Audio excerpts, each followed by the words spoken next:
Bulldozer नीति को लेकर सर्वोच्च न्यायालय ने फैसला सुनाया है, जिससे अब योगी जी हर जगह बुलडोजर नहीं चलवा पाएंगे। जिसकी जानकारी लेने के लिए आज हमारे नए मेहमान हैं अनिल वर्मा जी, जो जर्नलिस्ट के गोल्ड मेडलिस्ट भी हैं। हम इनसे जानकारी लेंगे और अपने दर्शकों को बताएंगे कि यह नीति क्या है और क्या होना चाहिए, यह बुलडोजर किस तरीके से चलना चाहिए। तो लीजिए, बहुत बहुत धन्यवाद भाई साहब।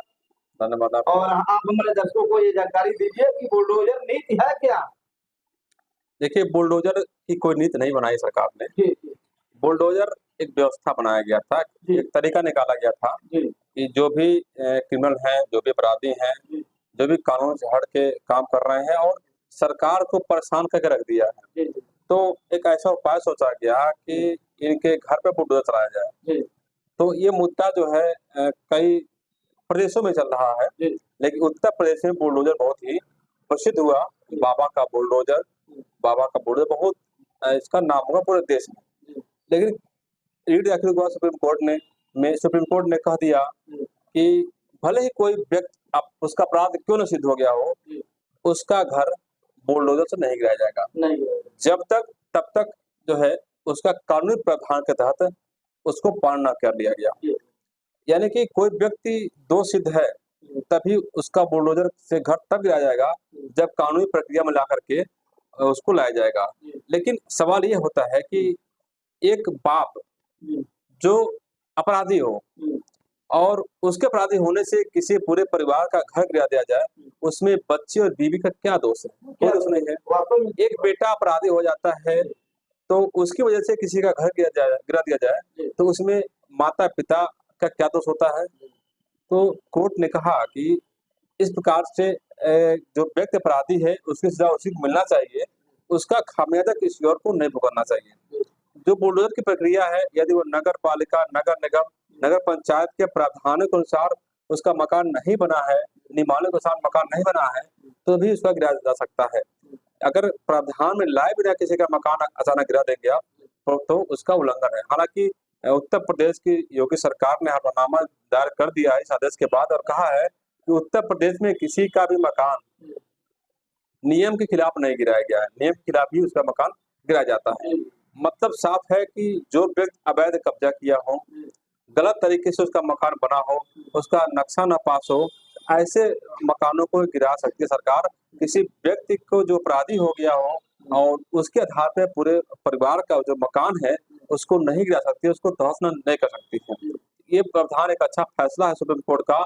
इससे राज्य सरकारें भी जो भी बदले की भावना से कहें या किसी और तरीके से यदि किसी को नुकसान पहुंचा रहे हैं तो अब वो उसको करने में सोचेंगे। प्रावधान जो है कानूनी प्रक्रिया में लाएगा। अक्सर देखा जाता है कि जो माफिया होते हैं, भू माफिया होते हैं, तो उनका मकान जब गिराने की बारी आती है तो बहुत से ऐसे मिलते हैं जिनका मकान जो है अवैध तरीके से बना होता है, तो उसको नोटिस दिया जाता है। अवैध मकान जो है गिराने के लिए खाली करने की नहीं करता तो कानूनी प्रक्रिया में ला करके अवैध करके उसको मकान गिरा दिया जाता है। अगर एक सवाल और हमारा है, हमारे दर्शक बंधु एक कमेंट करके भी हमेशा बताते रहते हैं कि ये बताइए, आने वाले विधानसभा चुनाव में योगी जी का बुलडोजर चल रहा है और सामने विधानसभा चुनाव है, तो ऐसे मामले में क्या असर पड़ेगा? जनता क्या सोच रही है, जनता क्या करे?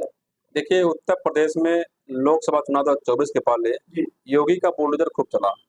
हाँ। उसके बाद भी कुछ जगह चला भी है, लेकिन हर जगह यही था कि योगी का बुलडोजर अपराधी नष्ट नाबूद। एक भय पैदा हो गया था अपराधियों में और लोगों में कि बुलडोजर बाबा आ गए हैं, अब अपराध खत्म हो जाएगा। लेकिन अपराध खत्म नहीं हो पा रहा है, अभी भी अपराध है यूपी में। लेकिन केवल बुलडोजर से आप चुनाव नहीं जीत सकते हैं। केवल बुलडोजर से चुनाव, समस्याएं आदमी के सामने बहुत विकराल खड़ी हुई हैं। आप देख रहे होंगे कि पहले क्या था कि आप 100 रुपए लेके जाते थे मंडी में सब्जी खरीदने के लिए, तो पूरा झोला आपका भर जाता था। किराना दुकान पे आप जाते थे, किराना की दुकान पे जाने के बाद आपका जो है पैसा बचता था।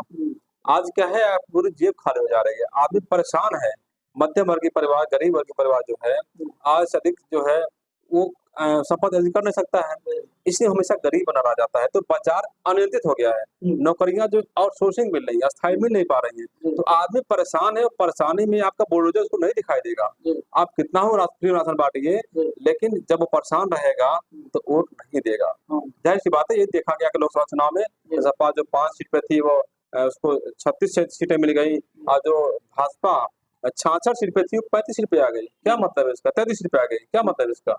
जाहिर सी बात है, कुछ भी कर लेंगे, आदमी परेशान रहेगा तो वो वोट नहीं देगा। और लोकसभा चुनाव के बाद विधानसभा चुनाव में इसका गंभीर परिणाम निकल के सामने आ सकता है, जैसा कि संकेत मिल रहा है।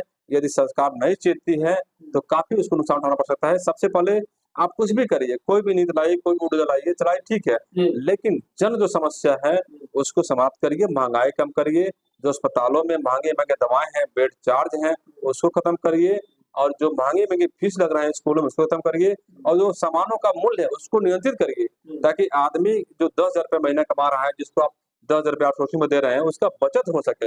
आप 10,000 रुपए उसको तनख्वाह दे रहे हैं, 10,000 रुपए उसका भी कम पड़ जा रहा है उसके खर्च में। तो आप बाजार भी नियंत्रित नहीं कर पा रहे हैं और तनख्वाह भी नहीं पूरा दे रहे हैं, तो आदमी क्यों आपसे खुश रहेगा? वो विकल्प ढूँढेगा, विकल्प ढूँढ करके वो किसी और पार्टी में चला जाएगा, किसी और पार्टी को वोट देगा। तो योगी जी को सबक देनी चाहिए, जो उनके आईएएस हैं, जो उनके बैठे हुए लखनऊ में सचिव हैं, मुख्य सचिव हैं, प्रमुख सचिव हैं, निदेशक हैं, वो लोग नीति जो बना रहे हैं, वो पता करिए कि वो नीति किसके लिए बना रहे हैं। कहीं उनका किसी माफिया से या फिर किसी ठेकेदार से उनका संबंध तो नहीं है, उनको लाभ पहुँचाने के लिए वो नीति तो नहीं बना रहे हैं। ये देखना होगा, क्योंकि योगी जी क्या है, कोई भी सरकार जो है अफसरों के जो नीतियाँ हैं उसी पर चलती है, समीक्षा करती है, और बहुत से आईएएस हैं जो सरकार में मंत्री हैं, जो मुख्यमंत्री हैं, उनको गुमराह कर देते हैं और सच्चाई से जो है उनको पीछे रखते हैं। सच्चाई पता नहीं चल पाती सरकार प्रजा का, जिसकी वजह से सरकारें चली जाती हैं। योगी राज में भी ऐसा ही कुछ हुआ है लोकसभा चुनाव में, नहीं चेते तो फिर इसका गंभीर परिणाम जो है विधानसभा चुनाव में देखने मिलेगा। हो सकता है कि भाजपा का सुपड़ा भी साफ हो जाए यूपी से। बहुत-बहुत धन्यवाद भाई साहब, आपने हमारे दर्शकों को बहुत अच्छी जानकारी दी।